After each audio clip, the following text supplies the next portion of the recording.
जिस अंशों में आप कहते हैं वर्ण गंध गुणोपेतक एकम पुष्पसंति, बस ये स्टैंजा उस पूरे आपके सुबह शाम की प्रेयर में पूजा है।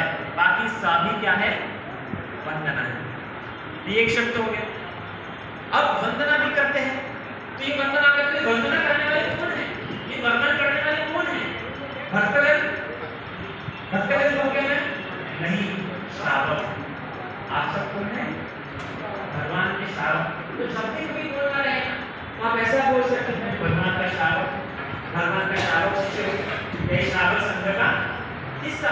बड़ा सुंदर शब्द। और ये श्रावक जब भी अपने आप को बोलो, बड़े प्रमोदित हो जाओ, बड़े आनंदित हो जाओ कि मैं श्रावक हूँ। श्रावक मतलब है सुनने वाला। श्रावक मतलब श्रवण करने वाला, सुनने वाला। और सुनने वाला जो होता है, बड़ा पेशेंस होते हैं उसमें, बड़े धैर्य होते हैं।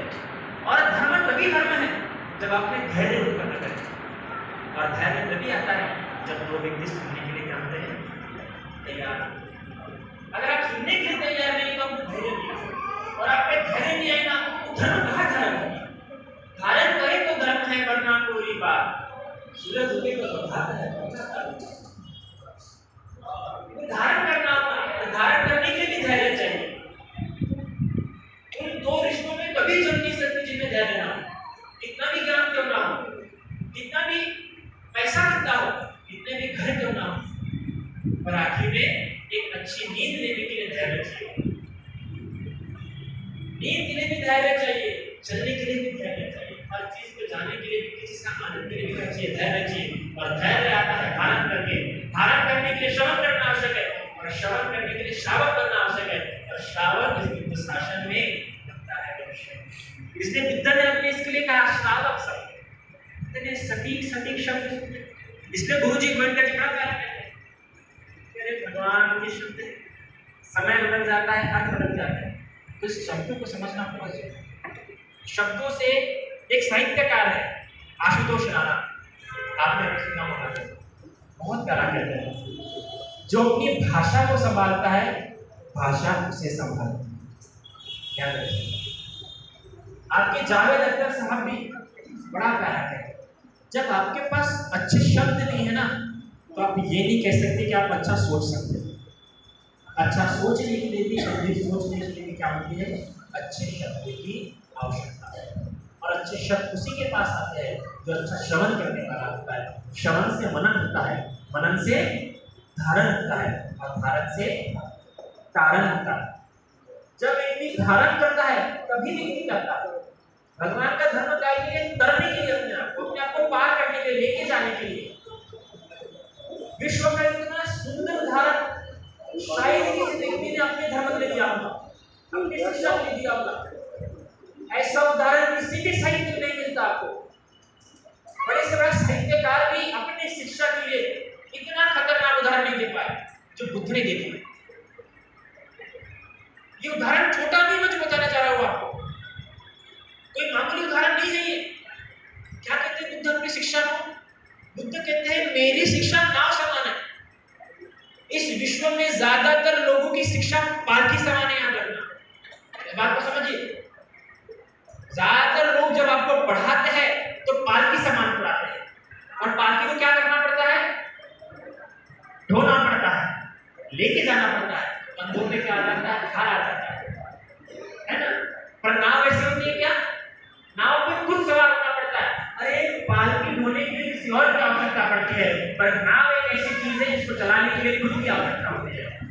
खुद जब किसी और के इंतजार में बैठना ही नहीं है, किसी और की राह देखनी ही नहीं है, सिर्फ क्या पता होना जरूरी है कि नाव कैसे चलाते हैं, और दूसरी इच्छा कि मुझे उस पार जाना है। मुझे क्या जाना है? जिसके पास ये दो बातें होंगी उसको नाव दिखेगी, जिसके पास ये दो बातें नहीं होंगी उसको नाव भी दिखने से। वो तो बोलेंगे अच्छा बीच है, यहीं पे नहा लेता हूँ, उसके नाव भी किसी काम की नहीं रहेगी। तो वो इंसान इतना सुंदर इंसान अपने शिक्षा के लिए नाव का एग्जाम्पल दे रहा है, और आगे क्या कहता है? सिर्फ ये नहीं कहता कि नाव है, बैठो और पार हो जाओ। फिर तो उससे खतरनाक बात कहता है कि जब पार हो जाओ ना, जब पार हो जाओ, जब उस किनारे में तुम लग जाओ, नाव को छोड़ दो। क्या कर दो? बहुत बड़ी बात है। ये शब्द आपको लग रहा है छोटी बात है कि नाम को छोड़ दो, अरे वैसी बात हो गई, इस्तेमाल करो फिर विश्वास करो, पर इस्तेमाल करने के बाद छोड़ दो, तुम्हारा काम हो गया ना, छोड़ दो। बहुत महत्वपूर्ण वचन है। आप देखिए, मैं आपको बोलूं मुझे तुम्हारा इस्तेमाल करना, तुम्हें छोड़ दूंगा, तुम्हारा इस्तेमाल करने का था, चलो निकलो अभी, ऐसा लगेगा आपको? कैसा लगेगा? लगेगा तूने मेरा इस्तेमाल किया, अभी छोड़ देना मेरे को। मुझे हूँ, मैं हूँ, मेरा इस्तेमाल कर लो, मुझे मत लेके चल। इतना बड़ा साहस चाहिए। भगवान का गुण पता चलता है कि भाई कह रहा है इस्तेमाल कर लिया ना, छोड़ो, बहुत बड़ी बात। किसी इंसान ने ऐसा नहीं बोला होगा, इतने सारे धर्मों की स्थापना होगी, इतनी सारी शिक्षाओं की स्थापना होगी, पता किसने भी ऐसा बोला होगा कि छोड़ दो मुझे भी, क्या कर दो, छोड़ दो। कि भगवान की शिक्षा पे आपको जिंदगी और पकड़ के नहीं चलनी है। इसलिए अगर पकड़ रहे हो भगवान को, तो जान लो तो भगवान के हाथ को पकड़ रहा हूं। मैं भगवान को क्यों सुनने आया हूं यहाँ पे, जिंदगी भर नहीं चलना है भगवान के इस मार्ग पे। जिंदगी पर ऐसा कुआं नहीं है कि एक बार उस कुएं में कूद गए तो हमेशा गिरते ही रहोगे और जमीन लगेगी नहीं। ये रास्ता है जिसपे चलना शुरू करते तो कभी ना कभी खत्म भी होगा। और रास्ते की एक बात होती है, आप रास्ते में कभी आंखों में पट्टी बांध के नहीं चल सकते हैं क्या?